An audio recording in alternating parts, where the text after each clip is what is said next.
Okay, everyone. Good evening. Welcome to TechMeetUp. Okay, so tonight we're going to have lightning talks, which will be a bit shorter. There's only 3 of them because some people are going to drop out because of sickness or the like. It's unfortunately time of year. So if anyone happens to have a well-developed rant or a talk that's about 5 to 10 minutes long that they're ready to give, come and speak to me after this, and we'll get you sorted. But I'm not going to assume anyone is, because that would be crazy. But yes, welcome to TechMeetUp, everyone. As ever, we'd like to thank our sponsors, Skyscanner, Cultivate, and Informatics Ventures. We had the pizza. Don't sit on the tables because they will collapse. If there's a fire alarm, the door is right there, and you go out, and then you don't get set on fire, and that's great. If anyone has any announcements they'd like to give, we'll do that just after introductions. What else? That's probably all the main things. Who's been to TechMeetUp before? Okay, and I guess the rest of you haven't. So that's slightly more than half, but that's kind of the usual kind of thing. I don't think there's anything else I need to say. So if you haven't been to TechMeetUp before, we usually start with a round of introductions where everyone basically says who they are and why they're here, which might just be the beer and the pizza, or it might be I'm looking for a job, or I'm just interested, or whatever. And it's a good chance just to find out who's here, what everyone's doing, and that kind of thing. And the way that we like to do that is stand in a nice big circle, so everyone can see everyone, and then we kind of go one by one. So yes, lots of fun and games. First talk of the evening underway. Douglas is going to talk first. He might or may not. Shit. Phew. Sigh of relief. Okay. I'm sure he'll explain what he's going to talk about. So, over to Douglas. Okay, usually I think of a snappy but fairly shit title, but I couldn't think of one for this one, so this is what you get. Going to be lots of audience participation. So we're going to start off. I'm going to show you 2 statements, and there are 3 possible answers, which is yes, don't know, and no. And I'm going to ask you all to say which one you think. Okay, first statement. People who are good at mathematics are good at programming. No. Who thinks yes? Who thinks no? Who thinks don't know? There's more people than hands. Okay, second statement. Who thinks yes? Who thinks don't know? Who thinks no? Okay. The first statement was brought about, I gave a talk at Napier University Computing Society. Hello, I don't know if you were there. And we were sitting around talking afterwards, and somebody made the comment that one of their lecturers had told them that people who are good at mathematics are good at programming. And I can remember reading research in the 80s which said, this is a heap of shit. But both of those statements are actually based on no evidence whatsoever. Because what we have is, the mathematics one is based on this thing called domain knowledge transfer. And the theory behind domain knowledge transfer is, if you are good at one thing, you will be pretty good at something that's closely related. The trouble is, it doesn't work that way. You could be pretty good at something, and you'll be average at something very similar. And the first people they did these tests on were air traffic controllers. And 1960, by these 2 chaps, Intema and Muser, I may have pronounced it. So they got air traffic control. Air traffic control is I'm having to spin this out because they're a bit short of speakers. Air traffic control is a very interesting job because it's really, really hard to do, and you get extremely well paid. 3 years after what they call validation, by validation you mean you can tell a plane where to go, your minimum salary is 54 grand, which is pretty good going. You also get to retire after 25 years or at 50, whichever comes first. That is if you live long enough. It's a really high-pressure job. But these two guys found that if you give air traffic controllers who can control planes a similar task, they're shit at it. And it just doesn't. And the other thing is like the brain training things. There's been 130 surveys to show brain training games only are good for brain training. There is nobody has ever found another area of expertise where all these doing brain training ups your score.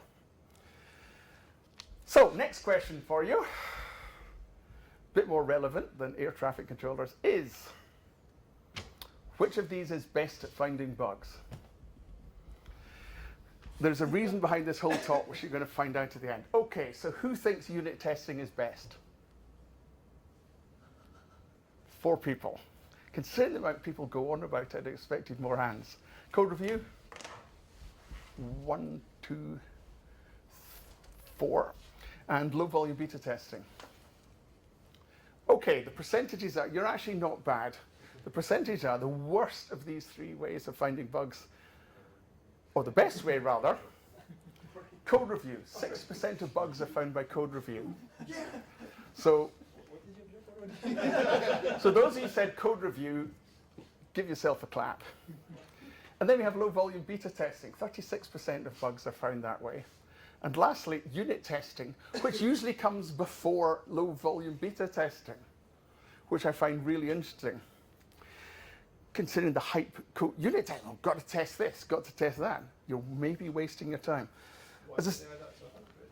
Sorry? Why didn't they add that to 100? Because the table I downloaded when I was doing the research for this has lots of other ones, because there's another. 50% of bugs are found by making that. Well, we may even find the same ones. So what do you think is the best way to find bugs? There is one way that is better than all the others for finding bugs. And it is, of course, give it to lots of users. They will find bugs none of the other ones do. Okay, so next thing is, who here does Agile at work? Okay, why? Why do you do Agile? Sorry? Because it's okay. Do you get any other reasons? Early changing requirements. Feedback is true. Early feedback. Early feedback, as in the whole process of. Yeah, you put something in front of customers and find out if it's shit or not. Yeah. And you might get something in front of customers before. Okay, who at work does Agile because they've found evidence that it works? Nobody. Well, you'll be right. Okay. God, this is coming out just how I wanted. Who does it here that has done studies to find that it? Well, you can look up the research like I have. So. There isn't. Your question is. Oh yes, there is. Evidence. Okay. Outsourcing. I wasn't going to ask this question. What is the probability of a project succeeding if you outsource it? 0. Not 0, not 100, somewhere in between. So don't go minus 10. 10%? It's not bad, it's 45%. So you'd actually better be saving 55% of your money to outsource, because you're going to have to do it again. But actually, Agile does work. The research does show that it's better than the old style methods and an awful lot better than outsourcing. Okay, development team size. Who here works in a place that, let's say, get enough developers to have teams? Hands up. Not many of you. Okay, well, it's good to see you. Right. Who works in a team of 10 or less? Who works in a team of between 10 and 25? 25 upwards? Right. Those of you who work in a small team, why? Who told you that was the best way to do it? Peopleware. Who? The Peopleware by the Marco, which is based on research that have done most of the names. Right, that is correct. Research has been done on team sizes. Google have done a lot. They have found that the optimum number in a team is 6, and everybody has to be equal. If you have one person yelling down at the rest, it doesn't work. You have to have, everybody has an equal amount of power. But what this talk has really been about is the evidence shows you don't look at evidence when you're deciding on things that affect your company's future. You just do it. We use Agile because it's hip. You should use Agile because it works. And that's the thing. The old statement is when somebody comes up to you, quote Christopher Hitchens, what can be asserted without evidence can be dismissed without evidence. And this is it. So, and that's me. Does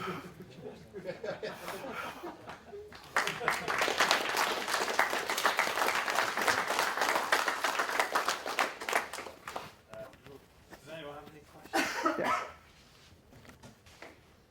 Do you have a list of sources for your I do. They were actually in all the slides. Didn't see them. All right. It's in small writing. For, you know. You see? And Those ones? Yeah, that one. that one. The air traffic controllers one. No, The one one after. after. The unit testing one. Unit testing one is the one I didn't put in. Yeah. I can't remember off the top of my head where it was. But if somebody had actually done a lot of research into it and found that was the best way. Have you checked any other sources? Because I only saw a single source except for the traffic control ones. No, they're right at the bottom of the graph. No, yes, but that was a single source. Yes, I didn't find, I found other sources that said the same things, but that was the one that had the pretty graph. The rest is sort of like fairly boring tables. So the thing is, you can see you can see a graph from the back. It's harder to see the numbers from the back. Do you have any studies showing that you can see a graph from the back? Well, it's different colors and it's pretty. And you know, it appeals to the people's visual stuff. Do we have any useful questions? Yeah. Whoops. Okay, very good. Right. If you've got further questions for Douglas, Yeah. You can berate me afterwards. Very good. Okay, well, we need to sort of mic, so we'll just be a minute or two and then we'll get Allan. What's next? We've got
Lloyds. He's going to talk about product forge. Cheers. I think I said originally I was going to do a talk in November, and then I forgot about it until yesterday. So this is, I don't have any slides, so you can look at the nice website as I do this talk. So I'm just going to talk about hackathons. So Product Forge organise hackathons, and because I don't have an awful lot of time to do this, I've done this on sort of top 5 tips to run a hackathon. You can agree with them or disagree with them, but just potentially to give you some food for thought. One of the things, so some people say that we're a hackathon, some people say that we're not. I did actually have a participant come up to me at our last event and asked them how their presentation was getting on, and they looked at me kind of puzzled, and they were like, presentation, I thought this was a hackathon. We've modelled what we do after Startup Weekend to a certain extent, and if you look at the Startup Weekend frequently asked questions page, at least it used to, they would say specifically, we are definitely not a hackathon, which I find a bit strange. For the purpose of this talk, my definition of a hackathon is just a reasonably intense build prototype event with a technical focus. So that's all I'm using as my definition. There are a number of organizations who call what they do hackathons, but there is no development going on. I wouldn't call that a hackathon. So that's the one time I would say, no, it's not. But if there's more than just tech going on, then I think it's fair enough to call it hackathon. But again, you can disagree. So our additional thing beyond the tech is the product focus, so developing a business case behind what you're doing, your projects at the event. The things I'm talking about, for the most part, can apply equally for an internal hack for your company or an external hack, so a public event, for instance. So the first thing that we found works really well for us is, especially with it not just being a technical focus, is to have a real cross-section of skills. So not just to have developers at your event, even if one of the specific outcomes that you want from your event is to develop a technical prototype. And there's a few reasons for that.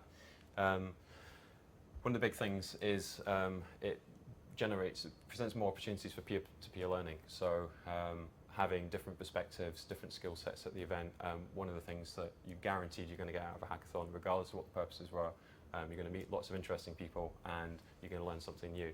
And the opportunities to do so are increased the greater diversity of the event. It generally means the projects tend to be a bit more interesting, so a few designers at a technically focused hackathon makes all the difference to the quality of the presentations and to the UX side of the projects. And I think another one that's quite important for us is we're something of a gateway event. So a lot of folk who come to Product Forge have an interest in technology, tech, or startups, but this is their first kind of impression of the ecosystem, the community. So an event that has a more diverse cross-section of skills tends to have a more diverse audience altogether. So we typically get about 35 to 55% of our participants are women, which is generally quite unusual at tech events, purely tech events. My second thing, probably a bit more contentious, is, and I know someone's organising an event that is free, is to charge. Obviously this will go down very well at an internal hack. Probably you won't get very many of your colleagues coming along. The reason for that is, well, first of all, people won't question paying to go to a conference or paying to do a day or two of training or to go on a workshop. And in many cases, what you'll learn over 3 or 4 days is going to be more than what you would learn at a training event. And you potentially will meet more people and make more connections than at a conference. You're delivering value to the participants. There's nothing wrong with charging. But the other thing is it helps as an event organizer, and the same can apply for meetups as well, is it increases commitment to the event and reduces drop-off, which for certain types of events, especially when you have to bring in mentors and other resources into the event, makes it a lot easier to manage. We've seen meetups that have to do a lot of planning around the numbers. So this is just meetups, let alone a hackathon. and sometimes the drop-off rate can be 50, 60, 70%, which makes planning really, really difficult. Even a small contribution, even as a deposit, can make a big difference to the drop-off rates at the event. We were recently at a meetup of meetups, which James at the back organised, and some of these issues around events and drop-offs and things like that came up. And certainly if you're organising an event, a meetup group, James has set up a mailing list, which is OIS Scotland. Yeah, well, if you're involved in organising a tech event, come chat to me, we'll sort it out. Yeah, okay. The third thing that we find works better is to have smaller events overall, and certainly smaller teams. So two things, whether this is an external event or internal event, if you want a project to continue afterwards, generally smaller teams are going to be able to coordinate easier, and it's going to make it easier for them to come to an agreement about what they want to do next. We've had discussions with companies who run one finance company in particular, which I won't mention, but they had run a finance hackathon that had 30 people, and they thought obviously the next step is to run a finance hackathon with 120 people, because it will be 3 times as good or 10 times as good.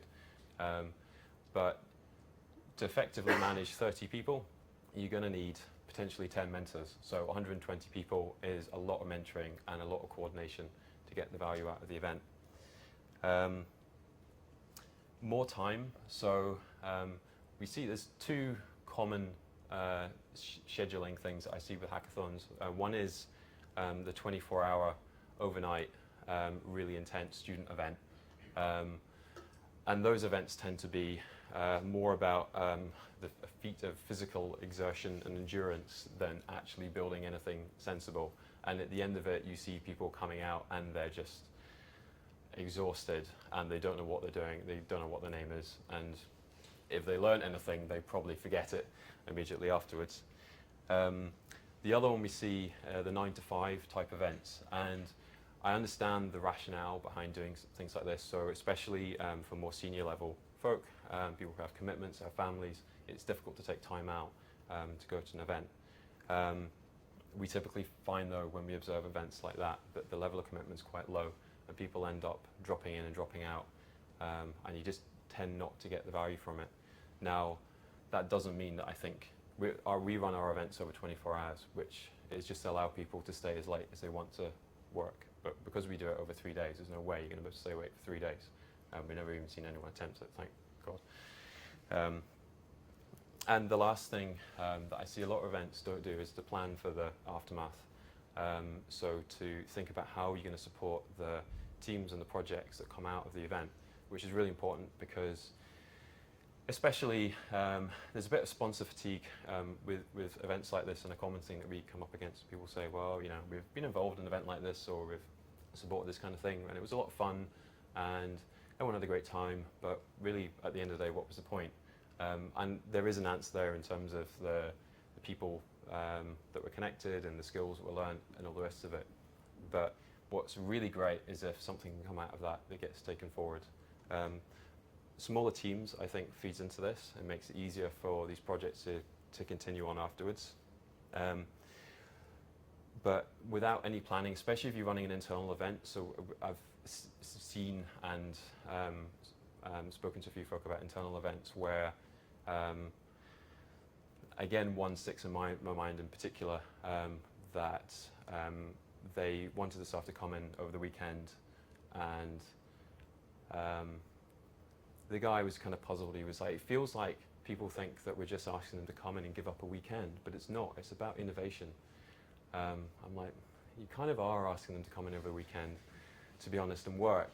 But that can be fine, but what's going to happen afterwards? So if one of your team have a really great idea for an app, or a new process, or something that they want to carry on, what happens then? Can they take some time out to keep developing that? Are their line managers aware of it? And the answer was no. So an event like that is going to be completely counterproductive, because you're going to get people all fired up, and then you're going to tell them, well, actually, it's back to the daily grind afterwards, and what was the point? So it actually will not help staff engagement, and will do exactly the opposite, and will make people pissed off, really. There's a few things I didn't mention, IP, sponsors, naming, scheduling, or anything like this, but I want to keep this kind of brief, and obviously I didn't really have very much time to plan it. So if anyone's got any thoughts, I'd be interested to hear. Not everyone will agree with what I said, I'm sure, but it'd be interesting to have a chat about it. As mentioned earlier, we're organising an event next week with National Services Scotland and Toshiba Medical Visualisation System. It's from Thursday to Sunday next week at Codebase, and anyone who's interested, give us a shout or have a look at the website, Product Forge.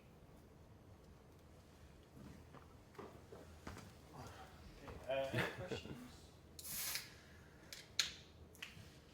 Right back. The 3-day startup, is there anything, is this a similar setup to that? There are elements that we do similar to that. So that's, for those that don't know, is a more of a student-focused event. So Edinburgh University, if you're Edinburgh University student, launch.ed, who provides support for a student enterprise, run 3-day startup once a year, and that's quite a structured event. So, but it's also quite that's one that I wouldn't say is a hackathon. There tends to be no actual technical prototyping going on, but it's very good for refining a proposition.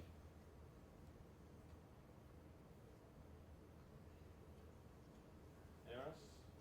For the product forge hackathons, what happens to the outputs of them? So let's say there's the health one next week, and I can't make anything extra running, but I'm interested in what people come up with. Like, do you publish any of that stuff? Yeah, we're not. Our website needs a revamp, so we need to. We will have projects and teams published on the site. It varies from event to event and depends on the partners that we're working with. So 3 events back, we did an event with the Scottish Government team that's now CivTech, and the winner of that is now on the CivTech programme.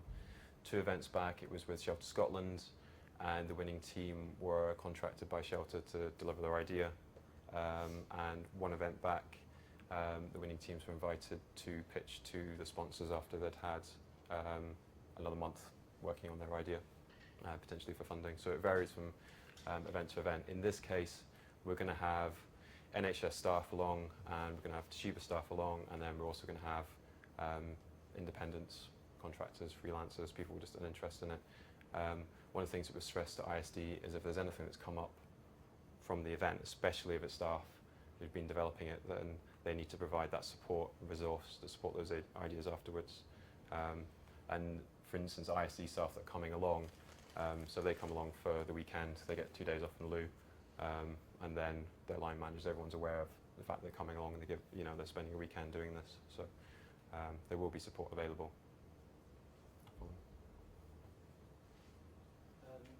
Do you feel there's an importance for hackathon events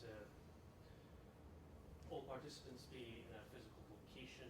Does that play anything, or can you imagine something that's a bit more remote, distributed over network, and how would you implement something like that? Well, there are online hackathons, Lubnum Devs, like the games event, probably the most well-known one. So for scale, yeah, there are events like that. I think there's something kind of special that comes out from bringing everyone together in the same space, which is hard to replicate online. I think they're very different types of events, but it's not to say that it can't be done. One of the things we've experimented with a little bit from event to event is having remote speakers, remote mentors, and potentially people who they may come along for a part of the event, but they can't be present for the full thing, especially with family commitments and so on. So we set up we've got a Slack community set up. We live stream elements of the event, and we kind of support that. But yeah, I think there's something. I think it's a different proposition by and large. What's the topic for next week's one with the NHS? It's fairly open, so health informatics. The Information Services Division, part of National Services Scotland, are releasing a lot of their data under a proper open government licence. So they're releasing that to coincide with the event next week. So is that a bit of a data hack then? well, that will be an element of the projects that come out, but you can come along with an idea for a wearables health device that you want to work on, and we won't say no to that.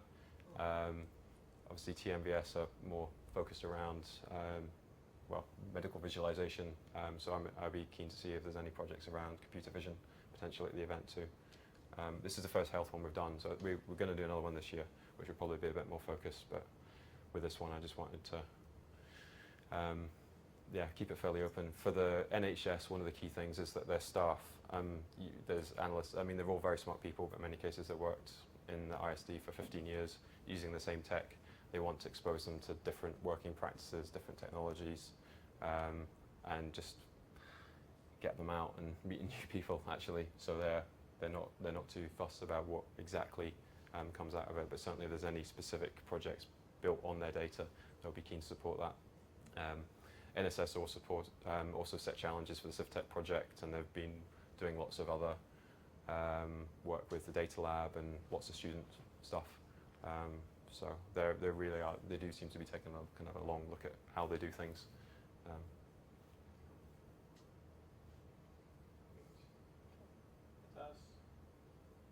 Very good. Thank you very Cheers. much.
can't see the screen from here.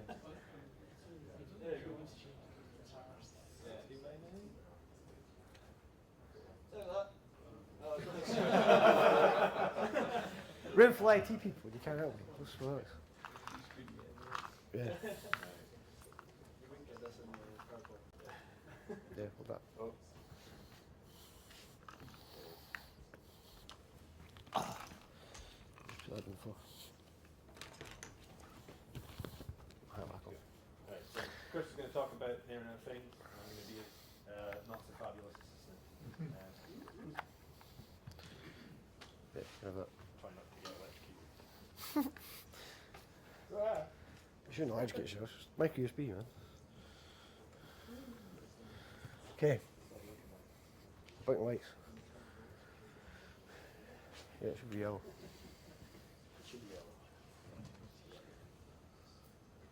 No, it's fine. If it doesn't hit the bottom, it's fine. Okay, so, well, cool. So yeah, cheap and dirty talking Internet of Things, as you put it. Oops. This is useless, isn't it? Go through the slides, it'll be fine. It's here somewhere, isn't it? Yeah. What the heck went on there? Oh, no. Just H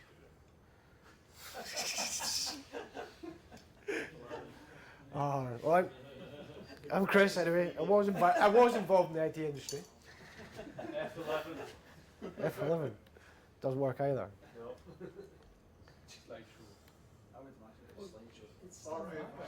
Kill the properties sidebar and it'll be a bit bigger. How do you do that? And the cross on the right. Can't see it from here. I don't have a cross my screen. So. There you go. That's better. Minimise it. We'll minimise it now, yeah. I think your full screen slideshow is actually behind the window. Is it? Yeah, it is. That makes sense. No, it is. Well, whatever. Anyway, so, well, I suppose, what's IoT? I suppose it's taking physical devices, vehicles, cars. I think they just released a fridge recently that you can now connect to the internet and order stuff online or whatever. Not exactly necessarily why anything needs to be, half these things need to be online, but if you want to get involved in that, these little chips came out in 2014. There's various different form factors, mainly more memory or different pin layouts and things like that. They all support 802 Wi-Fi. They've got about 96k of RAM and about 4 meg of flash. So you can put a file system on it and you can write to that, store data on it. Some of them have got 12 pins broken out, some have got 16 pins. So you can connect other devices to them and sensors and things like that. But the first one I bought was a ZSP12E. You can get them for about £2 on AliExpress in China. Although that form factor is not exactly the easiest used thing to work with, mainly because it's just got edge slip pins round about it, really hard to solder. They're not a standard spacing, so you can't put them on a breadboard, which isn't really great, really. So there's a company called Wemos down the bottom here. They brought out one. Was a bit of breadboard, a serial adapter, so you can connect to it and flash it with our code and things like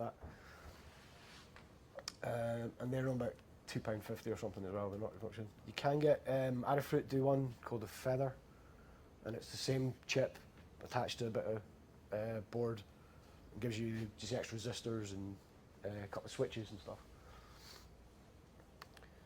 They're pretty interesting devices in the sense that they support a lot. They've got SPI, UART, I think it's 32 pins in total. They've got I2S, dropout regulators, you name it. I mean, and well, one of the beauties about them is they used a lot of open source software to build the stack. So they use AXTLS, which is I think one of the smallest implementations of TLS, and they used a few other bits and pieces. So you can get an SDK for it, which is pretty much open source. There's only very minimal binary blobs within it. By default, it comes with AT firmware, similar to what you would get in a modem or something like that. So you can send AT commands to set the network, check what mode it's in. So these things will do, and actually do, connect to Wi-Fi, connect to your internet, whatever. They'll also do an access point in software, which will accept up to 4 devices connected directly to it, which is pretty mental. What's kind of cool about getting started with these things, you don't need to know a lot of programming about it either. There's a group called Blink. They do Arduino stuff and Raspberry Pi things as well. But you can put a very minimal piece of code, set up a few virtual ports and virtual pins, and then connect that to their Android app and get back real-time data directly through their servers. The code for it's pretty easy. And they've got bar graphs, they've got a virtual LCD and buttons so you can turn your lights or something if you've got to connect to a relay or something like that. Oops. And the code, I say minimum code. It's not quite as minimal as you'd hope. But so this is just an example of a temperature sensor. The key to code is they've added in their library, and then they've just created a virtual pin. Where's it gone? That's on the next page. So you create this Blink virtual pin and say write 10 temperature. So in the app you can just say to it, it's virtual pin 10, that's my temperature setting, and it pulls it straight into the app. And you can read that, graph it and stuff. So it's slightly easier for people to get involved in. Other options we've got is Node-RED. I don't know if anybody used that at all. Node-RED's based on Node.js as a Node.js backend. Then you can connect things together, a bit like if this then that, and you can join little blocks together and build up pathways to do flow sensors and information back and forth. I think there's already pre-built stuff, so you can connect any of these devices. Once you've got them installed, you can then copy. There's already stuff to connect it to Slackbot, LDAP, if this then that, loads of other stuff, pre-done in Node-RED, which is quite cool. As I say, there's a company called NodeMCU, do a version of it, which is about £12. And theirs comes with Lua backend, so you can write Lua code and run that on it. Very much the way you want. I've never been a fan of Lua myself, but some people like it as an event-driven API. So, and it looks a bit like that. So it's a bit longer. You can see the chip at the end is the ESP chip at the top, and then you've got the motherboard and the board for it, and the couple of buttons and a serial connection at the bottom. So I'm a bit lost. What do you actually do with these chips? Whatever you want. It's basically an Arduino. Basically similar to an Arduino, right? So you've got GPIO pins, you've got input, outputs, you can connect sensors to it, you can connect... So you're saying, for example, just an example like connecting to a fridge, would I be able to connect that to thermometer? They were originally developed as a serial to Wi-Fi bridge for an Arduino or something like that. So the idea is you can connect the serial port from that to the device, and then it would go to Wi-Fi, then that would take your serial connection over to Wi-Fi, and then you can connect to your Arduino over Wi-Fi and its serial port and send information back and forth. So in a sense, giving your Arduino or something like that Wi-Fi connectivity. It turns out that these things have got an 8 megahertz chip that will overclock to 160 megahertz, and enough RAM to really run on their own. So they'll run as a device without being part of the Arduino or that. So you can run code on itself. So we need power and things like that? Yeah, it uses 3.3 volts and a 5 volt power, yeah. So, and a very low power. If you put it into, if you're doing like sensor data for like a temperature sensor, say outside, you're not going to take a reading every 5 minutes and then send it to a site necessarily. But you could say, I want to take a reading once an hour, put it into deep sleep mode, and it will go down, shut everything off for an hour, and then come back up again. When it goes into deep sleep mode, it drops down to something like 0.19 microvolts. Almost nothing. It's really, really power efficient. I think somebody managed to get them running on a 3.3 volt coin cell for about a month, taking a reading once an hour. Connects to that, sends it to Wi-Fi, and then comes back down again. and I think it connects in less than a few seconds.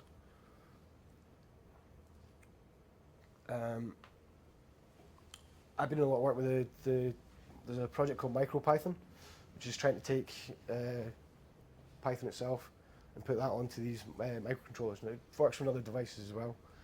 There's a Pi board and a few others. But one of the beauties of the MicroPython port is you can connect to the device over serial, and it gives you a Python prompt, Python REPL, right on the device. So you can actually code directly on the device, test your code out without actually having to flash it and things like that. They then took that a step further and have then added a web REPL. So they can now do that over a WebSocket.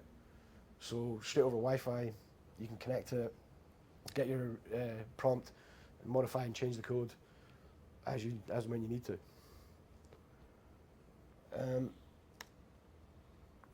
As I say, there's other firmwares for it, like you can run Arduino stuff on it. There's a JavaScript firmware for it. There's an RTOS firmware for running some real-time stuff on it, and ESP's main AT stuff. But then you can take that, collect data from that using that device, and then send it directly over Wi-Fi to, Adafruit IO or AWS IoT or wherever you want to collect your data, and then process it later from there.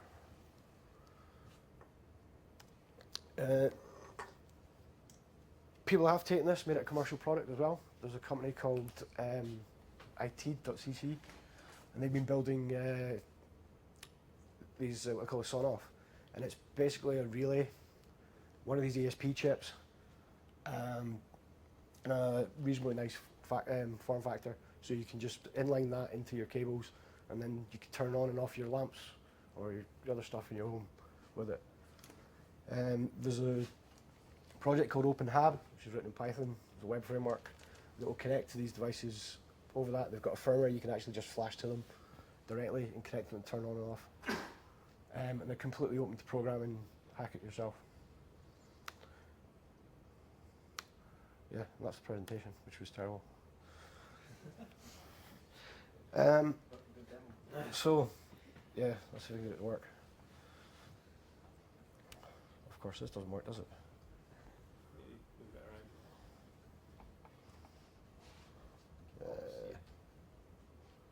You see that? Yeah. So, if this works right. No, it doesn't.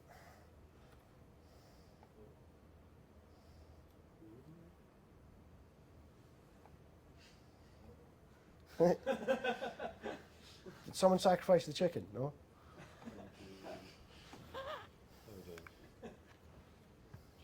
So we try reboot. Yeah, just click that again. Yeah. Oops. Yeah, don't lose cables, that's what it is. Yeah, fit here. So, there's one of these ESP chips here anyway. And if I hit that, it should go yellow. So, despite the fact that I can't get to... That works, right? See, hold that. So now, this is actually... I'm actually connected to my phone at the moment, but I'm connecting to a web server running off the chip itself. So all this, the page is being displayed from there. I can click on this. I can change the colour of the LEDs.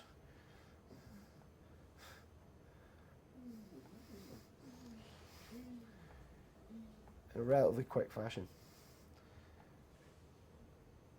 And this really is a basic version of it.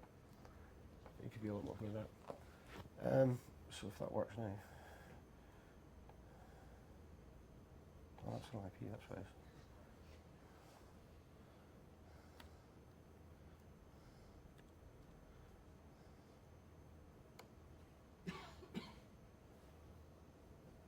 No. Yay!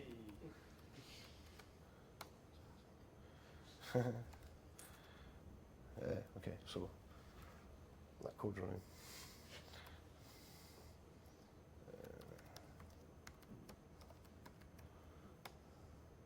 Oops. That's what Sissa wanted, isn't it? Oh, I forgot what I did.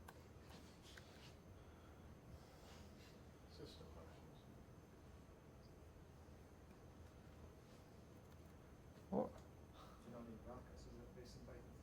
Yeah. Shouldn't know. Ah, yeah, but that's what it is. So I've got it wrong. It's not yesterday version, is it? I don't know. My mind's gone. Is this version not in the sys package? Yeah, that's exactly where mine's gone. Where am I getting the West? Completely lost it.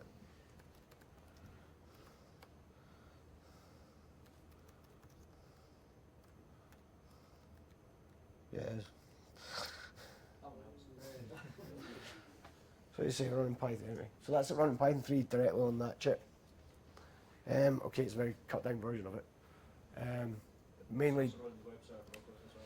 Yeah, it's running. Well, it's running the socket. I love it when it's running a web server. It's not. It's running the socket. This is off. This is run through a WebSocket that's running off the device as well. So to give you a web REPL, which means I can import. Stuff. No, it's not on.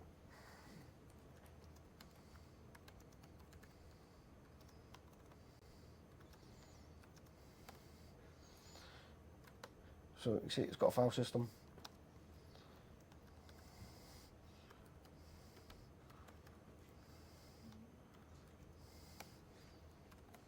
And it's got my app in there. And if I cat.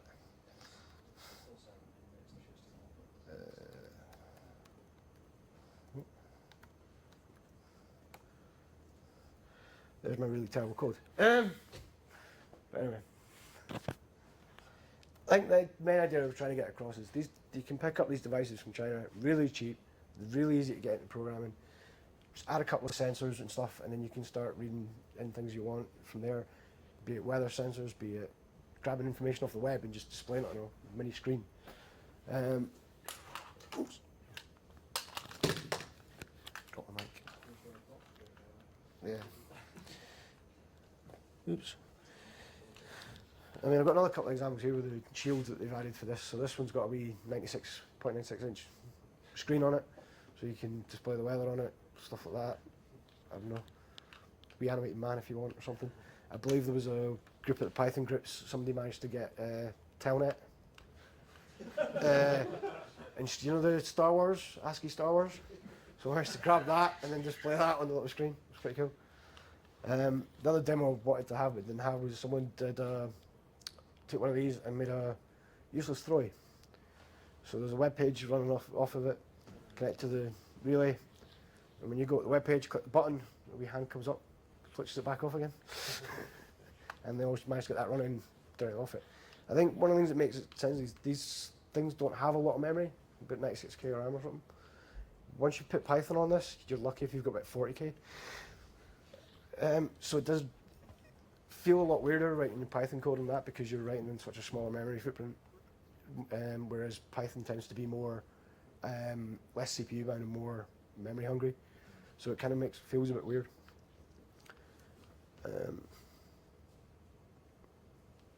But yeah, I think the idea is that these are cheap to get hold of, cheap to get involved in, and there's nothing stopping you doing whatever you want to do. Yeah. That example that you had of the chip doing the temperature thing once an hour, was that also connected to Wi-Fi as well? Yes, that was yeah. Picks up. It was. I've got one. Here as an example. So that's just the same chip. Literally soldered directly in. I just literally soldered a temperature sensor directly to it, which you probably shouldn't do, but it works. So that will well, £2.20 because you have 10%. But so really cheap. It'll come up, connect to the Wi-Fi, send the data to where it needs to go, and then shut down and go back to sleep again within a few seconds. And I think they managed to say somebody was managed it running for almost just over a month on a coin cell, on a 3.3 watt coin cell. You've seen a couple of presentations about what we're using doing some of these LoRa chips, and like one of the things supposed to be like yeah. Sounds like they could be quite. I mean, this is so cheap. The LoRa chip is an ESP. The main board actually connects and uses an ESP for its Wi-Fi. It's based on it's based on that. I think they were planning to get. There's a new version just come out called the ESP32, This is only single core, so you tend to get interrupted by the Wi-Fi quite a bit, which can cause issues, especially if you're doing LED stuff, which needs quite precise timing. You can sometimes get trouble with that. So they've brought out a dual core version, which is it's a bit double the price, but and it offloads all the Wi-Fi and everything else off onto one chip, and then leaves you the other chip to do what you want with. Yep. When you receive these devices, do they sort of come blank? Do you have to flash them? They come pre-installed. Then Yeah. do you have the option to reflash them back, do disk sort of imaging of them, re-imaging? They generally come, it depends where you get them from. If you're buying the base chip itself, which is just the middle bit here, that's, in the first picture I showed, that's comes pre-installed with the AT firmware. So with all the AT commands and things. And so By default. If you have buy, to do that unless you reflashed it. pardon? Sorry, go on. So yeah, you can reflash that with whatever you want. It's now officially supported by the Arduino IDE. So you can add a board definition from the website into Arduino's IDE. Tell it to go and it'll come up and it'll come up in the board settings, like you Arduino Uno or something like that. You can click on it, hit run, grab a bit of Arduino code and go flash, and it'll burn an Arduino bootloader and run your code straight off. So you can concentrate on sort of doing your custom code, Yeah. and then it will encapsulate that inside whatever is going to flash to Yes. your